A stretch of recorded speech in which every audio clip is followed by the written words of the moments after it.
Cat Days by Griffin Rose on AO3. Episode 37, Chapter 9, Kimino. Out of 40 students, 16 had to be treated for the poisonous gas. A few woke up on the way to the nearest hospital, and others took an entire day to be rostered. 6 students needed to be treated for injuries, mostly minor, thankfully. Only Yajirozu's head injury had any serious worry. 2 students were missing altogether. Shouta hadn't felt this kind of fear since his own high school days. With another group of kids in a collapsing group, and that dumb, idiotic smile on that idiot's face. He downed the rest of his scathing coffee in one go. The burn on his throat was better than the burn prickling at the back of his eyes. Well, if there was any morbid silver lining to this, he hadn't needed his eye drops once throughout all of this. He hadn't slept since the day before, and he hadn't intended until he found his son. Multiple people tried to save him, to stop him from investigating, critiquing his personal involvement, and the problems it could pose. He barked at them to mind their own business. This was his son, his student, and he'd be damned if he didn't do anything and everything in his power to save them.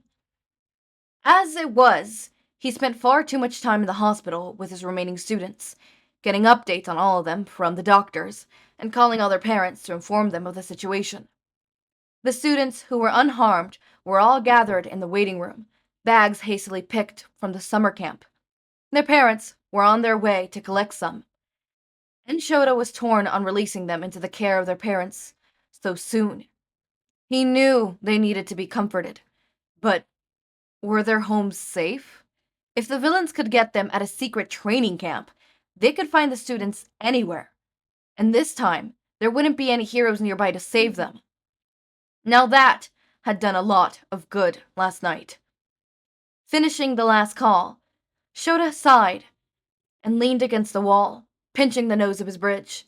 He had a headache, and he predicted he would for the next several days. He already accepted he'd be living off of Advil and coffee.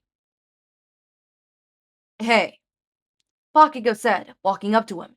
His hands were shoved in his pockets, and he stared at the floor between them. There was something off about Bakugo. Something shaky and fragile. Shouta hadn't expected his student to be so affected by the attack. He'd taken the USJ in stride and hadn't even been stuck in the thick of things the night before. "Is it true?" Bakugo started, voice wobbling. "Was I really... They were after me?" Shouta crushed the empty coffee cup in his hands. Who the fuck told him that? They hadn't made that common knowledge on purpose the night before, since Bakugo was already at the lodge. Only the pros had known. And Izuku, since Izuku had been the one to find out. And everyone who had been outside the log when Izuku told him. He trusted Ida and Koda to keep their mouths shut about something like that. Mineta, then? Possible. Shouta had already given him a warning the first night of the camp, after the incidents with the baths, and he had his doubts this particular student had what it took to survive graduation. Bakugo eyed the crushed cup. "That's a yes, then." "Who told you?" Shouta demanded. He wanted to make sure before he ripped Mineta a new one. "The great fucker," Bakugo said. "Said it was my fault everyone was in danger." "Oh, that kid was gonna get it. Trauma didn't excuse talking like that to another classmate." "This wasn't your fault," Shouta said, carefully controlling his voice to keep the anger out. He was angry, but not at Bakugo, and he needed to make sure Bakugo knew that. "The League may have been targeting you, but we may not know why yet. But this wasn't our faults." Bakugo clenched his jaw and looked down the hall, clearly not convinced. "They were there for me. Everyone is hurt because those fuckers wanted me." "The League is responsible for their own actions," Shouta said. "That's not on you." He slipped his phone back in his pocket so he could pull a hand on Bakugo's shoulders, prompting the student to look up at him. "You're getting hurt, or taken would have just as bad as what happened. Understand? You are not less important than the others. There was confusion in Bakugo's eyes. Like he actually couldn't understand that him getting kidnapped was just as bad as Tokoyami being gone. That was concerning on a number of levels. But it wasn't a problem Shouta could solve in one conversation. More than likely, it would take several, preferably within a qualified therapist. He squeezed Bakugo's shoulders. Mineta is just scared, and he is taking it out on you. But none of this was your fault. Bakugo looked down at the ground again. I don't understand what they could have wanted with me. Truthfully, Shouta had no idea either. He didn't know why Tokoyami was an acceptable substitute either. He intended to find out, along with 100 other things he had to do today. But right now, he didn't have any answers for the kid. I don't know yet, Shouta told him. Hopefully we'll find out when we save Tokoyami and Izuku. Bakugo clenched his jaw again. They're gonna be okay, right? The million-dollar question. The one meant Shouta would not sleep for a few days. He wasn't one for false promises, even though it was better right now to tell Bakugo they'd be fine. He couldn't promise that. Izuku had already been injured before he went missing. God, did he hate himself for not trying harder to keep Izuku in front of him when he had the chance? If anything happened to Izuku, he was never going to forgive himself. It would break him. False promises now, to make Bakugo feel better, would only lead to problems down the road if either students weren't okay. Not to mention, it was the reality Bakugo would have to accept as a future hero. When people were kidnapped or went missing, they became Shonigo's cat, and heroes had to be ready to accept whatever they found in the box. We'll find them as fast as we can, Shouta said, promising what he could. Bakugo was smart enough to recognize the avoidance for what it was, and he took a shaky breath. He didn't ask any more questions, nodding and going back to sit with his friends. Kirishima was quick to throw an arm around his shoulder, dragging him into whatever idiotic conversation that group was having. Shouta was grateful for students like that, who knew how to keep smiling even in times like this. They were pillars for the others to lean on, and the very act of holding up others was what kept them up too. His eyes briefly landed on Mineta, and he debated calling the kid over to deal with him immediately. But before he could decide if he needed another cup of coffee first, his phone rang. He whipped it out. Aizawa. Sho, we just heard what happened, Hisashi said. How are you holding up? At the moment, he was mentally screaming, because he didn't know how to answer that question in a way that wouldn't make Hisashi and Itoshi worry more. Better if you don't ask, Shouta said. That bad, huh? Tell me what I can do. Keep Itoshi safe. Izuku. Yeah, Nezu said he's one of the kids missing. God, Sho. Don't. Right. If I start crying, you'll start crying, and then you'll freak everyone out. Shouta took a deep breath to push his emotions behind a steel wall again. How's Itoshi? Worried, Hisashi said. He wouldn't mind talking to you if you've got time for that. Yeah, put him on. He could absolutely spare a few minutes for his second son. There was shuffling on the line, and then Itoshi quietly said his name. Shouta? Hey, Itoshi. Sleep okay? He hummed. Not really. Insomnia was bad last night. We'll see if we could find you some sleeping aids. Shouta said. Hitoshi's insomnia seemed mundane, so simple. Shouta would give anything to have that be the only problem in his life right now. Don't worry about me, Hitoshi said. Izuku and the others need you more. I just wanted to make sure you were really okay. Shouta inhaled. I'm not hurt. Furious at the villains and worried about Izuku and everyone, but I'm not hurt. That's good, Hitoshi said. Kick the villains' asses for me. I like having Izuku for a brother. That started a small laugh out of Shouta. Yeah, I'll make sure I get some good hits for you. He spent a few more minutes talking with Hitoshi, and then Hisashi again. By the time he hung up, He felt marginally calmer. He hadn't realized how badly he needed to hear from them, to know that they were both okay, while everything else was falling apart around him. It gave him the second wind he needed for the rest of the day. He saw the unharmed students off, one by one, disappearing with their parents. Several had asked if they could come back later to check on their friends. Once they had some sleep and a good meal, Shouta allowed it, because he understood how frustrated they were that this all they could do. He understood the worry. But it was barely 7 in the morning, and they'd been up all night after a rigorous day of training. They needed sleep. Once the last student was safe with their parents, he jumped in on the investigation, sharing what he knew about the attack and contributing in other ways he could. However, they needed him. That ate up the rest of the day, until mid-afternoon, when a doctor called him to let him know Yaoyorozu was awake and asking for him.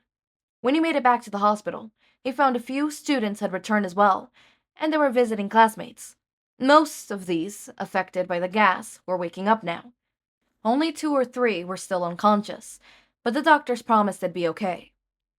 Then, he met up with Yaoyorozu and learned about the tracker she placed on the Nomu. He'd never been more proud of a student, even though she hadn't known about anyone being kidnapped, hadn't known for sure there'd be a reason to attack the Nomu afterwards. She still had the foresight to do it anyways. She'd been thinking ahead of what could come after the attack, had recognized finding out where the Nomu came from would be priority no matter what, and placed a tracker for them. This was the kind of hero he wanted all his students to be. Not just good at fighting, but strategists, actually using their brains. No wonder she was the top of the class. Thank you, Yaoyorozu. This is a big help. He rushed it back to the investigation team so he could start planning, getting another important call along the way. Izuku woke up in pain. He split a leaf out of his mouth, barely recognizing the sharp fangs and long tongue that meant he wasn't human at the moment. Why wasn't he human again? He opened an eye, squinting at the bright sunlight. Was he outside? Yeah, that was definitely a tree over him, and a bush poking into his back. His mouth tasted like dirt. Okay, next question. Why was he morphed, in pain, and sleeping outside? I'm thinking Mexican for dinner? Want to stop at that place on Broadwalk? No way. Mexican doesn't agree with me. Voices. They were pretty loud, like they were shouting to each other. The words pounded in his head, not helping his headache. He groaned and shut his eyes again, only it came out more as a growl. Holy shit! Did you hear that? Yeah, I heard it. Footsteps, leaf rustling. Izuku wished he was human, so none of this would be so loud. Human senses were so much duller. Normally he hated it, but he'd give anything to muffle his senses right now. Do you think it was a villain? If it was, you should probably shut up. Oh, please let them shut up. Izuku just wanted to go back to the sweet nothing he woke up from. That was so much better than the agonying in his entire body. The branches above him shifted, and he glared up through the beaming light of sun at a police officer. The officer yelped and jumped back, letting the branch fall back over Izuku's face. What? The other officer called. Cat! Big cat! Cheetah, I think? Or is it a leopard? I can never remember what their spots look like. Jeez, I wish the pussycats had warned us that they had big cats out here, the other officer said. The bush tentatively moved again. I think it's hurt. Probably got caught in the fighting, the other officer dismissed. We don't have time for wild animals. We have to find the last villain the kids were fighting. Yeah, I know. The officer looked down at Izuku. But we can't just leave him here. It's a wild animal. We couldn't bring him with us. We'll tell the pussycats and they could deal with it. The one looking at him tilted his head. I guess. Hey, have you ever heard of a green cheetah before? What kind of disease is that? It took Izuku the long time to realize what was happening, and that, if he wanted help, he'd have to communicate with these officers somehow. I don't know, man. That's probably why he's in the pussycat territory. Now, will you leave the thing alone so we could keep looking? I like to actually see my girlfriend tonight. Izuku gave a little cry, trying to sit up, failing miserably when agony lit his entire body on fire. Shit! The officer nearest him jumped back at Izuku's sudden movement, disappearing from sight. Told you to leave it alone, the second one said. Now come on, we have a job to do. If it's not the villain or a missing kid, it doesn't matter. You're so heartless, the first one said, but he stood up and brushed off his pants. Izuku cried out again, failing to morph. It wasn't entirely a surprise he was stuck. There wasn't any adrenaline to push his body to do it anyways. It was, however, a problem. I'm sorry, big guy. I'll send help for you later, okay? Just hold on. We gotta find out what happened to that kid. No, they couldn't just leave. He was the kid. Probably. He wasn't actually sure what was going on, but if there was a missing kid, and he hadn't been left here for however long, odds were it was him. This is exactly what happened when he was a kid, after all. I'm not heartless, we just have priorities, the other officer said. I know, let's just keep looking. I hope the investigation is having better luck finding the hideout. Those kids gotta be scared out of their minds. Yeah, I sure wouldn't want to be in their shoes, even if they're heroes in training. Right. Wait. The one kid. What was his quirk again? Which one? The Midori one, I think. He's a shapeshifter, isn't he? And they weren't actually sure he'd been kidnapped, were they? There was a moment of silence. You said the cheetah was green? Another beat. Holy shit, call the chief! Okay, so I'm actually glad that those two police officers actually, thought for a second, like, okay, yeah, green cheetah, kid that's missing, can shapeshift, and is green. Yeah, thank God they pinpointed that, because I'm pretty sure Izuku has at least one broken rib. And hopefully, well, I mean, judging by the fact that he's still alive, I don't think it punctured any organs, especially his lungs. But I'm still concerned about his well-being. And I don't think he would have made it if he was left out there alone anymore. So I'm glad he wasn't kidnapped.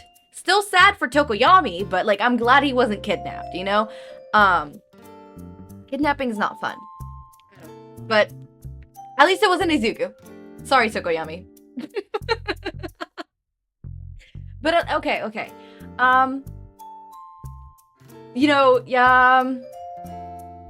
don't know how they're gonna do it, because I don't think there's gonna be like a group of kids who go out to save Tokoyami. I love Tokoyami, I really do, but like, I get why people went to go save Bakugo, right? And it was Kirishima leading the whole thing.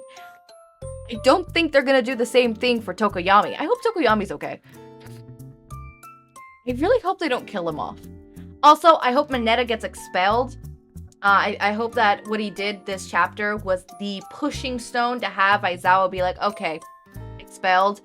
I also love the Momo recognition we got. I vaguely see that in any other fanfiction, so I really enjoyed seeing it here. Other than that, I'm a little less worried that Izuku wasn't the one kidnapping. Again, I'm so sorry, Tokoyami, you're a really cool character, but I do not give a shit that you're kidnapped right now. I really don't. I'm sorry. I feel so bad. Look, I was worried about Izuku. Tokoyami's fine. He'll live. Probably. Okay, look. Let me defend myself. Okay, look. Tokoyami was uninjured and kidnapped. Izuku had at least a broken rib, severe injuries, and blood. Out of the two of them, I would rather Tokoyami be kidnapped because I don't have emotional ties to him, and he is more likely to survive than Izuku. Anyways, as always, my raindrops, make sure to eat, sleep, drink water, take your meds. Have a wonderful day or night. Link to my Discord server and socials are down in the description. Subscribe to see more of my content, and thank you so much for watching.